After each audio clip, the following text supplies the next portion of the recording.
إن الحمد لله نحمده ونستعينه ونؤمن به ونتوكل عليه ونعوذ بالله من شرور أنفسنا ومن سيئات أعمالنا من يهد الله فلا مضل له ومن يضلله فلا هادي له ونشهد أن لا إله إلا الله وحده لا شريك له ونشهد أن سيدنا وسندنا وحبيبنا ومولانا محمدا عبده ورسوله صلى الله عليه وعلى آله وأصحابه وبارك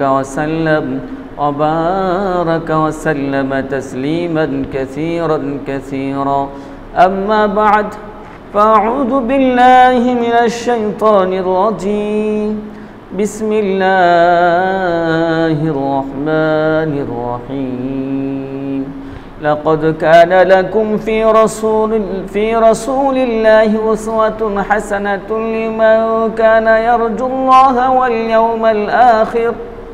واليوم الآخر وذكر الله كثيرا وقال النبي صلى الله عليه وسلم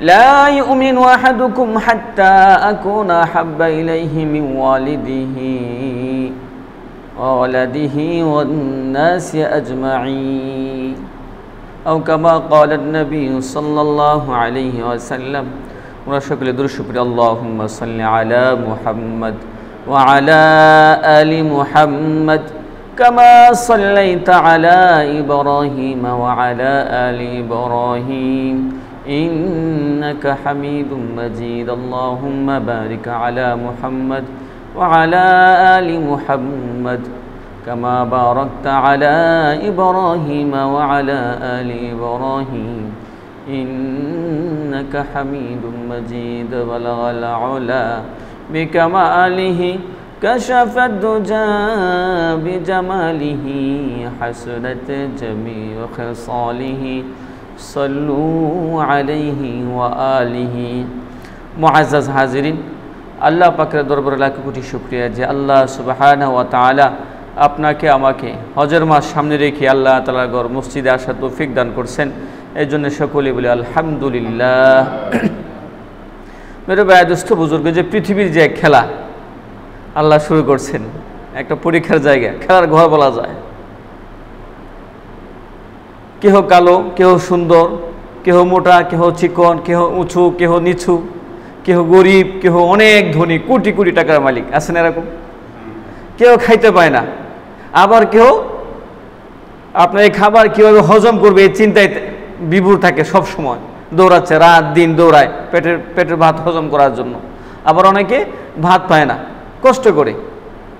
এটাই দুনিয়া। আল্লাহ তাআলা একটা পরীক্ষার জায়গা একটা ইমতিহানের জায়গা এক্সামের জায়গা স্থির করেছেন এই পৃথিবীকে। এখানে আল্লাহ তাআলা আপনাকে আমাকে পরীক্ষা নেবেন যে এই সমস্যাগুলির মধ্যে থেকেই কিভাবে আমি আল্লাহকে রাজি করাইতে পারি। এই জন্য আল্লাহ নবীকে পাঠাইছেন এবং রাজি থাকে কিনা আমি এটা আল্লাহ তাআলা পরীক্ষা নেবেন আপনার কাছ থেকে আমার কাছ থেকে। এই পৃথিবীতে কেহই কিন্তু 100% সফল না, সুখী না, কেহই না। পৃথিবীর কেহ বলতে পারবে না যে আমি একবারে সুখী আছি, একবারে সুখী একেবারে সফল কেহ বলতে পারবে না। আপনারা জানেন পৃথিবীর সবচেয়ে ধনী বর্তমানে আমেরিকার একজন লোক বিল গেটস, জানেন এটা? বিল গেটস হলো পৃথিবীর সবচেয়ে বড় ধনী, এই পৃথিবীর সবচেয়ে বড় ধনী বর্তমানে বিল গেটস। তারও স্বামী স্ত্রীর মধ্যে তালাক হয়ে গেছে। তাহলে শান্তি আছে ওদের মাঝেও শান্তি নেই, স্বামী স্ত্রীর মধ্যে তালাক হয়ে গেছে।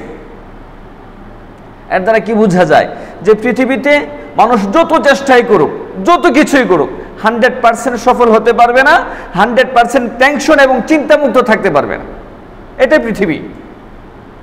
সুখ দুঃখ দুইটা মিলিয়ে বা'দা উসরি ইসরা, কখনো সুখ কখনো দুঃখ। আল্লাহ তাআলা দুঃখ দিয়েছেন, এরপরে অবশ্যই আপনার সুখ আসবে। এই জন্য পেরেশান হবার কোনো কারণ নাই, পেরেশান হতে নাই, চিন্তিত হতে নাই। আল্লাহ তাআলা যদি কোনো বিপদ দেন বিপদে কখনো ভেঙে পড়তে নাই। আল্লাহ নিজে বলতেছেন ইয়া আইয়ুহাল্লাযীনা আমানুস্তাঈনু বিস-সাবরি ওয়াস-সালাহ, হে ইমানদাররা, যদি কখনো কোনো বিপদে পড়ে যাও, নামাজে দাঁড়ায় যাও, দাঁড়ায় আল্লাহ তাআলার কাছে ইস্তেআনাত চাও, সাহায্য চাও, সবরের মাধ্যমে এবং সালাতের মাধ্যমে। তো মেরে ভাই দোস্ত বুজুর্গ, এটা দুনিয়ায় তো সমস্যা থাকবেই। এই সমস্যার মাঝেই আপনাকে আমাকে কবরের সামানা গুছাতে হবে, আখিরাতের সামানা গুছাতে হবে। এর মাঝেই হাজারো সমস্যা, এর মাঝে সময় আছে 2 রাকাত নামাজ পড়ে নেন। হাজারো সমস্যা, টাকা পয়সা নাই, এর মাঝে একটু সময় আছে, 2 টাকা আছে পকেটে, একটা ইতিমকে, গরিবকে, ফকিরকে দিয়ে দেন, আখিরাতের সামানা হয়ে গেল ফাঁকি দিয়ে। সমস্যা থাকবেই। যতদিন পর্যন্ত আমি বেঁচে আছি, ততদিন পর্যন্ত এই পৃথিবীর কাজ শেষ হবে না। শেষ হবে ফ্যামিলির প্রয়োজন, এটাও শেষ হবে না।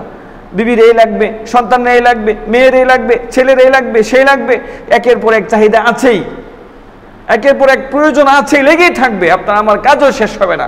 হ্যাঁ, যেদিন আপনার আমার রূহ প্রাণ বের হয়ে যাবে, সেদিন পরিবার কারো কাজে লাগবে না, আমারও কাজ থাকবে না, দুনিয়ার কাজ সব শেষ হয়ে যাবে।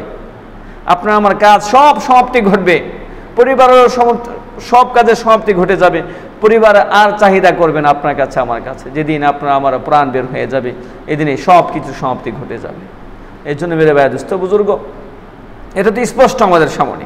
আজকে যদি মারা যায়, আজকে যদি আপনাকে মারা যায়, একেবারে সবচেয়ে প্রাণের মানুষ বিবি ঘরে রাখবে যে 2টা দিন লাশটার সাথে থাকি, স্বামী লাশটার সাথে এতদিন রইলাম, সংসার করলাম, বিবি লাশটার সাথে 2টা দিন থাকি, কি বলেন, রাখবে? তাহলে পরীক্ষা তো এখানে হয়ে যায়। এত আদরের সন্তান, এত আদরের ছেলে মেয়ে, এত ভালোবাসেন, সব কিছু দিয়ে দিলেন, মরার পরে বললেন যে 5টা দিন বাবা আমার তোমার সাথে রাখবা, ঘরের মধ্যে রাখবে? হ্যাঁ, এই দিনেই বলবো তাড়াতাড়ি ঘর থেকে বের করো, আমার ভয় লাগে, আমার ভয় লাগে। বিবিও বলবে ভয় লাগে লাশ দেখে আমার কাছে, সন্তানও বলবে বাবার লাশ ভয় করতেছে, তাড়াতাড়ি বের করেন। মেয়েও বলবে, ছেলেও বলবে, বলবে না? এ দ্বারা কি বোঝা যায়? যতই দৌড়ান, যতই চেষ্টা করেন, যতই টাকা পয়সা কামান, এই করতেছেন সেই করতেছেন, গন্তব্য কিন্তু একটাই, 3.5 হাত কবর। আর যাদের জন্য এত কিছু, এত আয়োজন, এত চেষ্টা মেহনত, তারাও কিন্তু আপনার আমার আপন থাকবে না।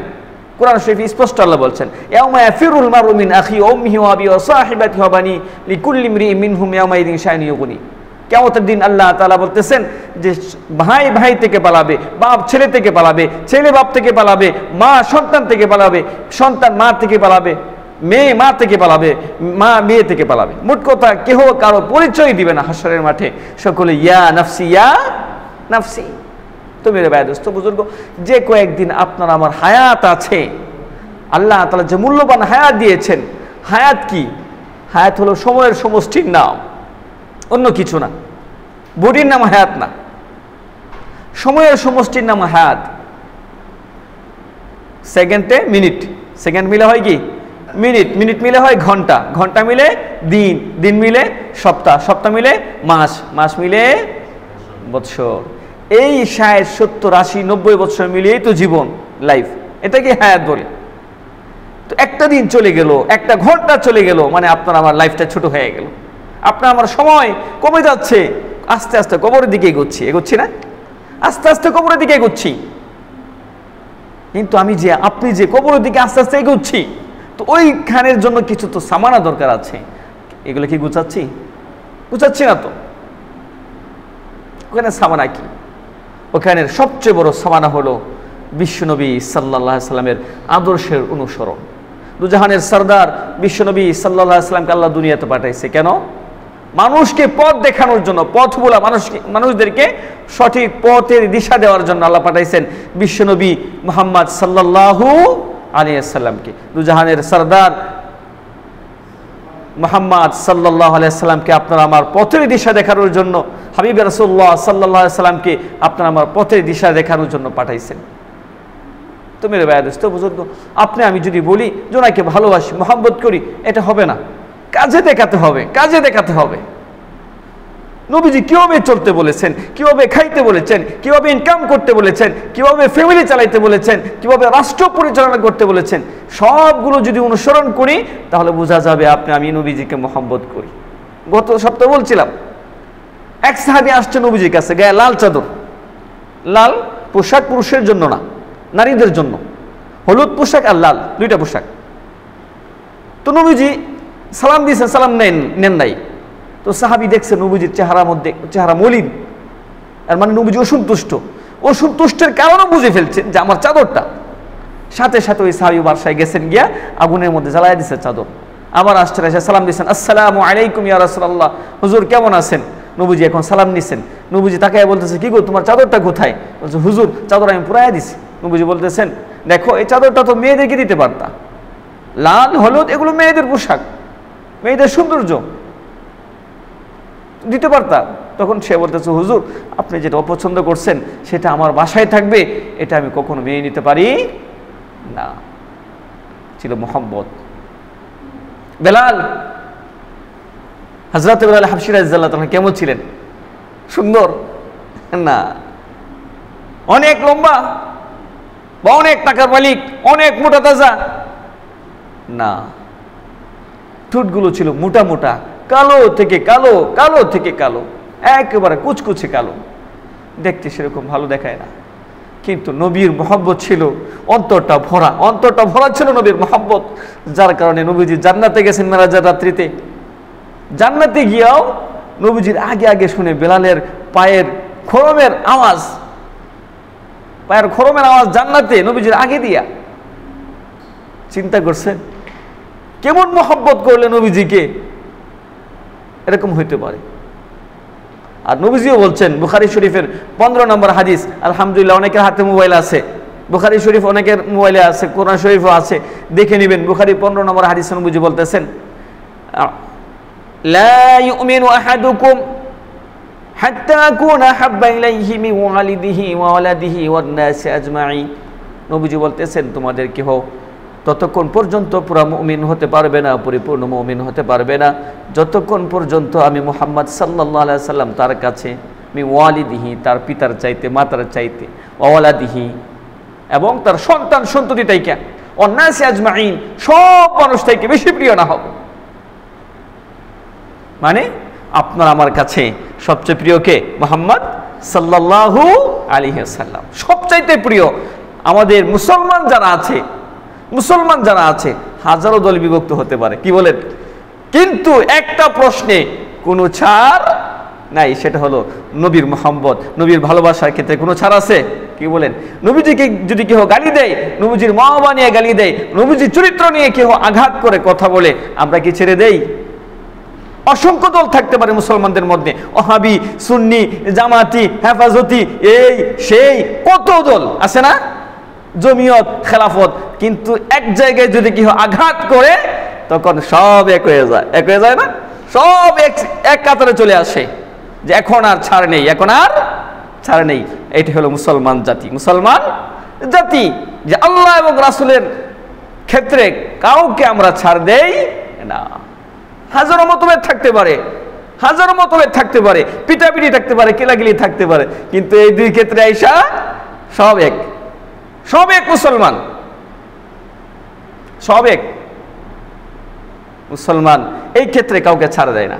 বুখারী শরীফের 16 নং হাদিসে আছে, নবীজি বলতেছেন, সালাসুন মান কুন্না ফীহি ওয়াজাদা হালাওয়াতাল ঈমান, যার মধ্যে 3টা জিনিস আছে সেই ইমানের স্বাদ পাবে পরিপূর্ণ।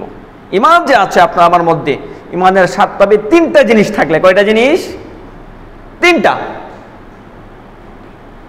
এক নম্বর হলো আইয়াকুনাল্লাহু ওয়া রাসূলুহু আহাব্বা ইলাইহি মিম্মা সাওয়াহুমা। নবীজি বলেন, মুসলমান তখনই পরিপূর্ণ ইমানের স্বাদ পাবে যখন তার মধ্যে আল্লাহ এবং তার রাসূলের মুহাব্বত সব চাইতে বেশি থাকবে। এক নম্বর কি? আল্লাহ এবং তার রাসূলের মুহাব্বত সব চাইতে বেশি থাকবে। কোন কিতাবের হাদিস? বুখারী শরীফের হাদিস, 16 নং হাদিস। নবীজি বলতেছেন, 3টা জিনিস যার মধ্যে থাকবে অবশ্যই সেই ইমানের স্বাদ পাবে। নামাজ পড়া মজা পাবে, রোজা রাইখা মজা পাবে, সালাম দিয়া মজা পাইবে, মুসলমানকে একটু দান করে মজা পাবে, মসজিদে দান করলে তার কাছে আলাদা মজা লাগবে, এতিমখানায় দান করলে আলাদা মজা লাগবে। আর যদি 3টা জিনিস না থাকে, মসজিদে দান করার পরে বলবে কি জানেন, তো অনর্থক দিছি টাকাটি, মানুষের চাপে অনর্থক দিছি টাকাগুলা, এতিমকে খানা খাওয়াইছে। যদি এই 3টা জিনিস না থাকে খাওয়ানোর পরে বলবে অনর্থ খাওয়াইছি, এটাই বিফলে, এটাই বিফলে।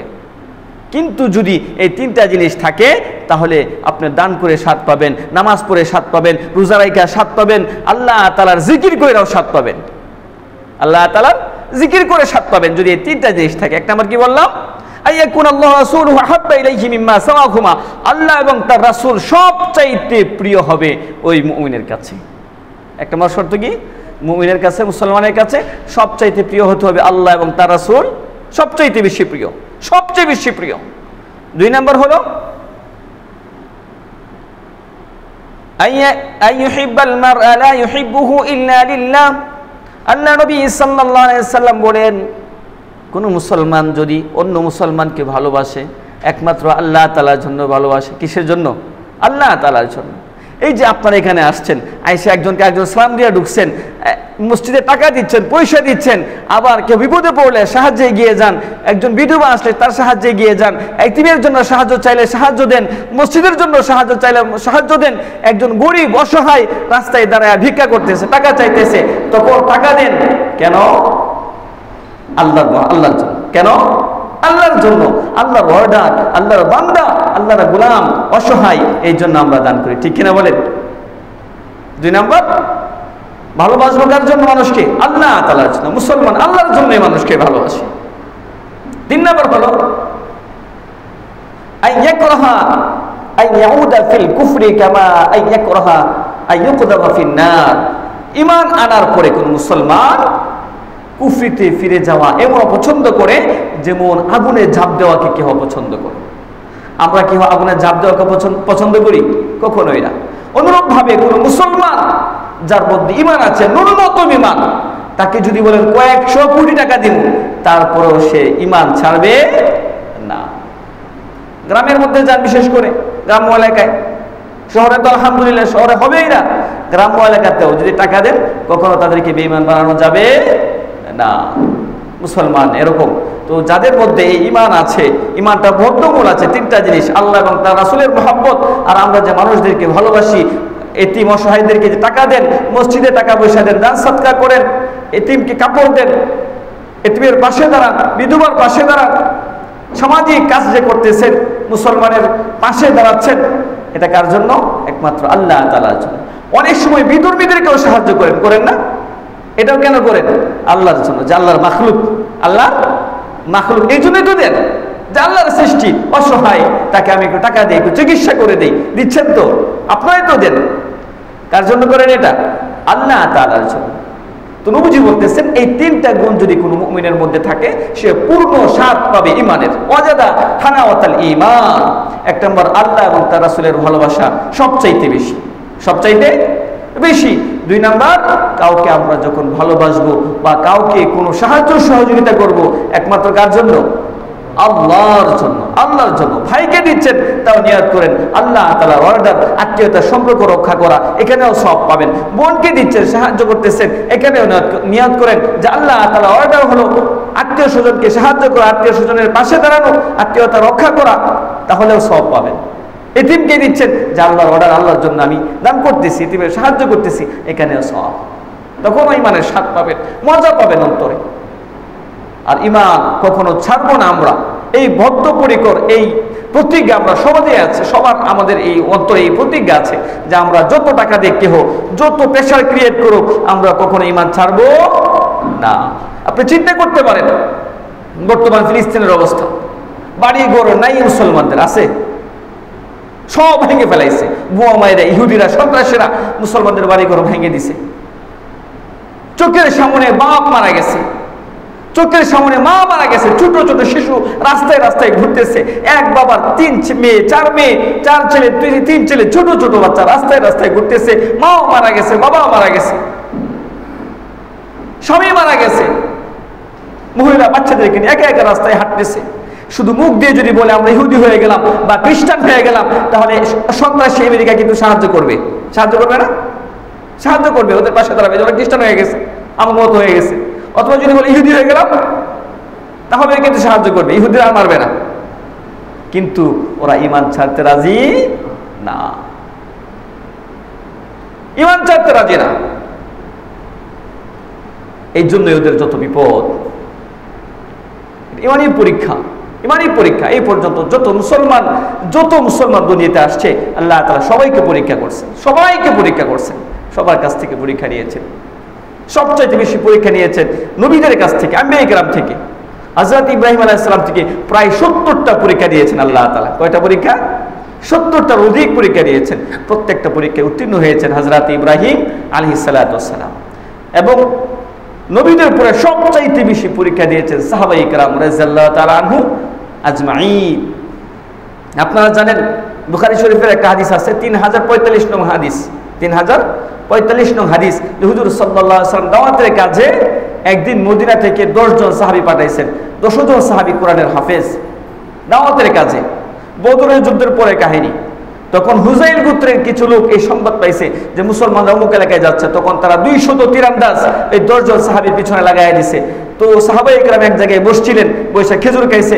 তো তারা এই খেজুরের বিচি দেখে চিনে ফেলাইছে, যারা এগুলো ইয়াসরিবের খেজুর, মদিনার খেজুর, বিচি দেখে চিনে ফেলাইছে। তখন ওরা দ্রুত সাহাবায়ে কেরামের পিছু নিছে। সাহাবায়ে কেরাম বুঝতে পারছেন আমাদের বিপদ ঘনিয়ে আসছে। তখন তারা পাহাড়ের চূড়ায় উঠছে। ওঠার পরে ওই সেনাবাহিনীর ওই সাহাবায়ে কেরামের আমির ছিলেন হযরত আসিম বিন ওমর রাদিয়াল্লাহু তাআলা আনহু আল আনসারী। তো সাথে সাথে এই মক্কার কাফেররা বলতেছে, তোমরা যদি নিচে নেমে আসো তাহলে আমরা তোমাদেরকে করব, মানে মারবো না, সুযোগ দিব, আমাদের কাছে বন্দী করে রাখবো, বন্দী হিসেবে, মার হত্যা করবো না। তখন আসিম বিন আমির রাদিয়াল্লাহু তাআলা বলছিলেন, অসম্ভব, মুসলমান সব বিশ্বাস করে কিন্তু কাফেরকে বিশ্বাস করতে পারে না, কাফেরকে বিশ্বাস করতে পারে না। কাফের মানে হলো ধোঁকাবাজ, প্রতারক। আপনি আমেরিকার মুখ থেকে শুনছেন এতদিন মানবতার বলি, শুনেন নাই? যেখানে সন্ত্রাস, সেখানে জঙ্গিবাদ। এখন স্পষ্ট হয়ে গেছে পুরা পৃথিবীর মাঝখানে, পুরা পৃথিবীর মানুষের সামনে স্পষ্ট হয়ে গেছে। ওরা এতদিন যাদেরকে জঙ্গিবাদ বলছে, জঙ্গি বলছে, ওরা আসলে জঙ্গি না। এমনকি বাংলাদেশেও জঙ্গি খোঁজার চেষ্টা করছে কিনা? বাংলাদেশেও জঙ্গি অনেক প্রচারণা চালাইছে, মাদ্রাসায় জঙ্গি খুঁজছে। আফগানিস্তানে তালেবানের নাম শুনলেই ওদের পায়জামা টাইট হয়ে গেছে, যেটা জঙ্গি। আসলে ওরা জঙ্গি? পৃথিবীর সবচাইতে ভালো মুসলমান বর্তমানে আফগানিস্তানে, পৃথিবীর সবচাইতে ভালো মুসলমান, সবচাইতে শান্তিকামী মুসলমান। আলহামদুলিল্লাহ, তারা আমেরিকার মতো সন্ত্রাসীদেরকে সাইজ করে দিচ্ছে। আল্লাহ তাআলা ওদের দেশকে আরো মজবুত করে দেখ, আরো শক্তিশালী করে দেখ। সকলে বলে আমিন। বুজুর্গ, মুসলমানদেরকে জঙ্গি সন্ত্রাসী বানানোর চেষ্টা করছে কাফেররা, করছে কিনা? এইদিকে বলতেছে শান্তি চাই আমেরিকা, আর তলে তলে ইসরায়েলকে কোটি কোটি টাকার অস্ত্র দিচ্ছে কিনা? মারণাস্ত্র দিচ্ছে। তাহলে ওদেরকে বিশ্বাস করা যায়? ওদের কোনো কথাই বিশ্বাস করা যায় না। আসিম বিন আমর রাদিয়াল্লাহু আনহু বললেন, আসিম বিন আমির বললেন, আমি তোমাদেরকে বিশ্বাস করি না।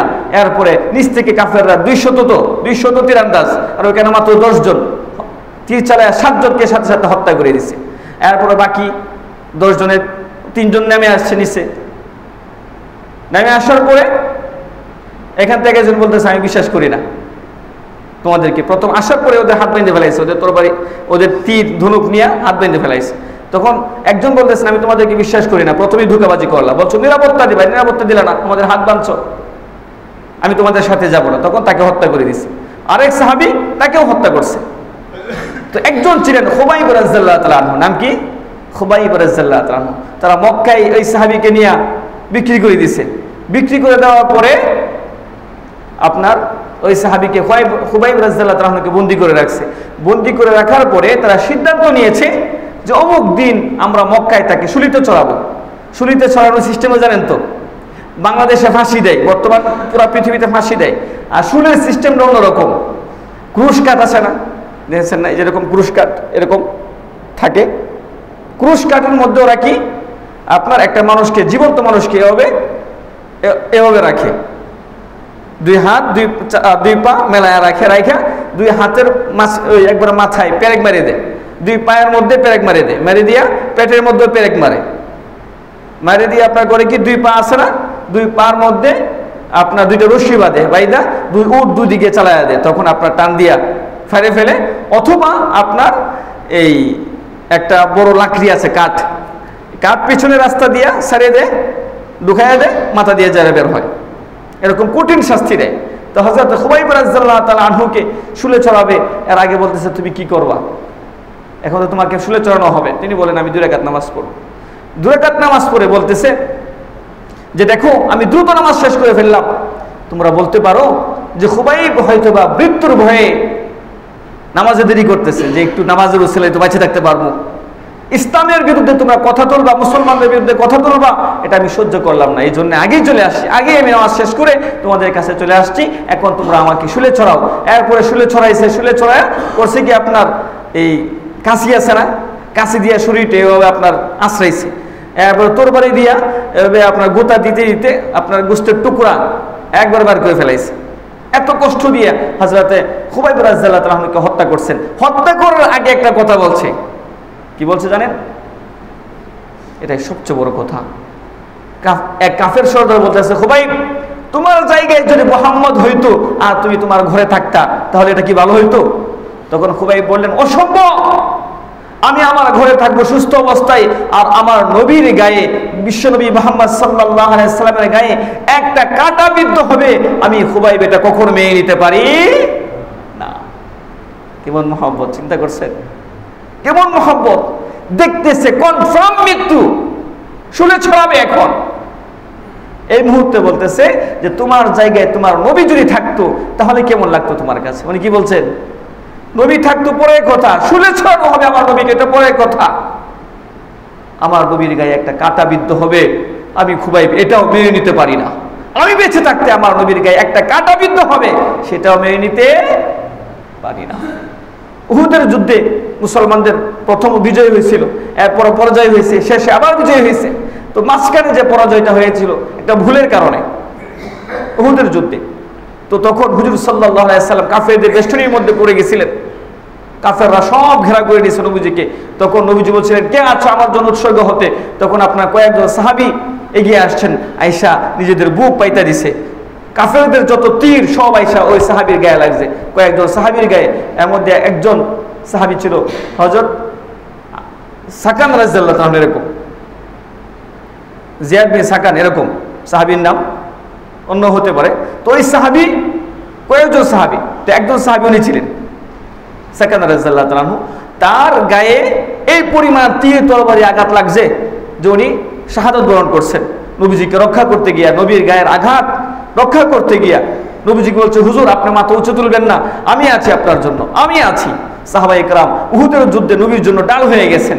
ওই সাহাবী উহুদের যুদ্ধের শেষে দেখা গেছে সাহাবীর শরীরের মধ্যে 80টার চাইতে বেশি আঘাত, তীরের 80টার চেয়ে বেশি।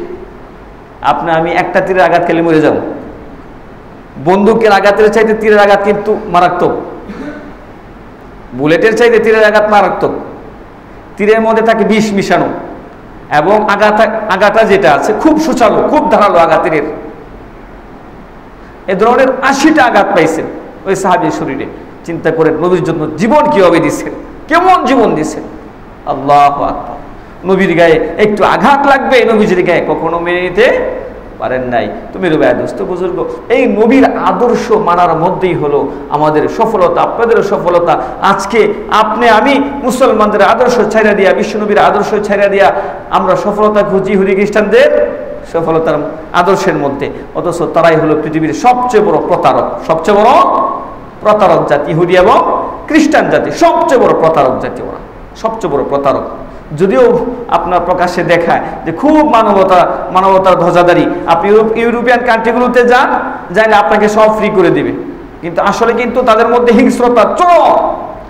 আফ্রিকাতে ওরা যা করছে বলা বাহুল্য, এই এশিয়া মহাদেশে কি করছে, ভারত উপমহাদেশে পুরা ভারতকে দখল করে ভারতের যত দামি দামি সম্পদ ছিল সব চুরি করে নিয়ে গেছে আপনার লন্ডনে।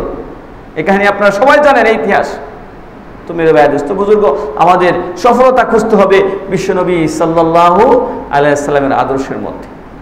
আমি নবীজির অনেকগুলো সুন্নত বলবো একাধারে, এমন একটা সুন্নতের কথা বলবো যে সুন্নতটাকে আমরা অনেকেই ছেড়ে দিচ্ছি, অনেকেই ছেড়ে দেই যে সুন্নতটা। আচ্ছা সহজ ভাষায় একটা কথা বলি, পুরা দুনিয়ার হুজুররা মিলে যদি চুরি করে, চুরি হালাল হইব? কি বলেন? পুরা দুনিয়ার হুজুররা চুরি করে, চুরি কি হালাল হয়ে যাবে? পুরা দুনিয়ার হুজুররা মিলে সুদ খায়, সুদ হালাল হবে? এমনকি মক্কার ইমাম সাহেব সহ যত ইমাম আছে সব ইমাম সাহেব মদ খায়, মদ হালাল হবে? কি বলেন? সব হুজুরে মিলে ডাকাতি করে, ডাকাতি হালাল হবে? ইসলামে যা হারাম করেছে, কোরআন হাদিসে যা হারাম আছে, তা কিয়ামত অবধি হারামই থাকবে, যদিও আপনার আমার মতো কাঠমুল্লা করে যায়। অনেক কাঠমুল্লা আছে না, সুদ খায়, আছে না? আমার মতো কাঠমুল্লা যদি সুদ খায়, কখনোই সেই সুদ হালাল হবে না। হালাল হবে? কখনোই না। ঘুষ কখনো হালাল হবে না। যদিও আমরা কেমন অবুঝ মুসলমান। কিছুদিন আগে এক লোক জানিয়ে গেছে আপনার ভূমি অফিসে, যায়া বলতেছে যে আমার একটু কাজ করে দেন, বলতেছে কাজ করে দিব, 5 লক্ষ টাকা দিতে হবে, একটা সাইন মাত্র। পরের দিন গেছে আর কি, পরের দিন যাওয়ার পরে বলতেছে ভাই টাকাটা দেন তাড়াতাড়ি, সামনের সপ্তাহ উমরা করতে যাবো, সামনের সপ্তাহ উমরা করতে যাবো। চিন্তা করছেন? ভাই টাকাটা দেন তাড়াতাড়ি, সামনের সপ্তাহ উমরা করতে যাবো। টাকাটা কিসের? ঘুষের টাকা। ঘুষের টাকা দিয়ে কি করতে যাবে? উমরা করতে যাবে। উনি কি মুসলমান? নাদান মুসলমান। কি মুসলমান? নাদান, একেবারে মূর্খ, অশিক্ষিত মুসলমান। আমি শিক্ষিত বলবো না, শিক্ষিতর কাতারেই পড়ে না। তো মেরে ব্যস্ত বুজুর্গ, এ ধরনের অনেক কাজ আছে যেগুলো আমরা না জেনে করে যাচ্ছি। এর মধ্যে একটা সুন্নত আছে, যে সুন্নতটা যদি কেউ না রাখে, আস্তে আস্তে তার শরীরের হরমোনগুলো ক্ষয় হয়ে যাবে, ক্ষয় হয়ে অনেকগুলো রোগ দেখা দিবে। এর মধ্যে একটা রোগ হলো যৌন শক্তি কমে যাবে। যৌন শক্তি কমে যাবে, একটা রোগ। আর গুনাহ কি ধরনের গুনাহ? আরো গুনাহ আছে, শারীরিক আরো ক্ষতি আছে। গুনাহ কেমন গুনাহ? আপনি নামাজ পড়তেছেন, নামাজ পড়লে সব হয় না, তারপরে ফেরেশতারা কবিরা গুনাহ লিখতেছে। জিকির করতেছেন, জিকির করলে সব হয় না, তারপরও ফেরেশতারা গুনাহ লিখতেছে। হজ করতে গেছেন, বাইতুল্লাহর সামনে দাঁড়িয়ে আছেন, আসসালামু আলাইকা ইয়া রাসূলুল্লাহ বলতেছেন, রোজা শরীফের সামনে দাঁড়িয়ে আল্লাহুম্মা লাব্বাইক আল্লাহুম্মা লাব্বাইক বলতেছেন বাইতুল্লাহর সামনে দাঁড়ায়, তারপরও আপনার নামে কবিরা গুনাহ লিখতেছে ফেরেশতারা, তারপরও লিখতেছে কবিরা গুনাহ। ঘুমাচ্ছে, দোয়া পড়ে আল্লাহুম্মা বিসমিকা আমুতু আহইয়া, সব হওয়ার কথা, তারপরও ফেরেশতারা কবিরা গুনাহ লিখতেছে। ঘুমের মধ্যেও, নামাজের মধ্যেও, রোজা রাখছেন যেখানে সব লেখার কথা, রোজার মধ্যেও ফেরেশতারা কবিরা গুনাহ লিখতেছে আপনার নামে। ওয়াজ শুনতেছেন, তারপরও ফেরেশতারা আপনার নামে কবিরা গুনাহ লিখতেছে। কোরআন তেলাওয়াত করতেছেন, তারপরও আপনার নামে ফেরেশতারা কবিরা গুনাহ লিখতেছে।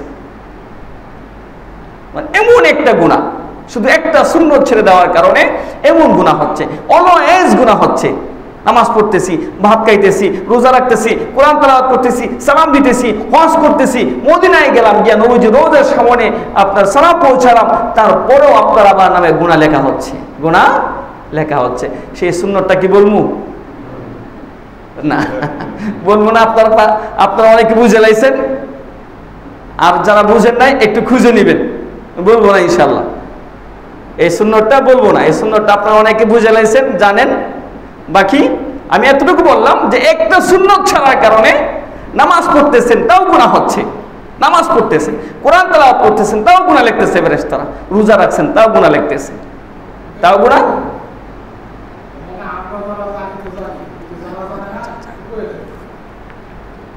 তো সর্বাবস্থায় ফেরেশতারা গুনাহ লিখতেছে। এই গুনাহে লিপ্ত আমরা অধিকাংশ, এই জন্য চাচ্ছি না বলতে, অধিকাংশই আমরা লিপ্ত। অনেকে অধিকাংশ বুঝে ফেলাইছেন, অধিকাংশ বুঝে ফেলাইছেন। তবে কষ্ট নিবেন না, আমি আপনাদের ভাই হিসেবে বলবো। কি হিসেবে বলবো? ভাই হিসেবে বলবো, কষ্ট নিবেন না। কি বলেন, নিবেন না তো? কষ্ট নিবেন না তো ইনশাল্লাহ?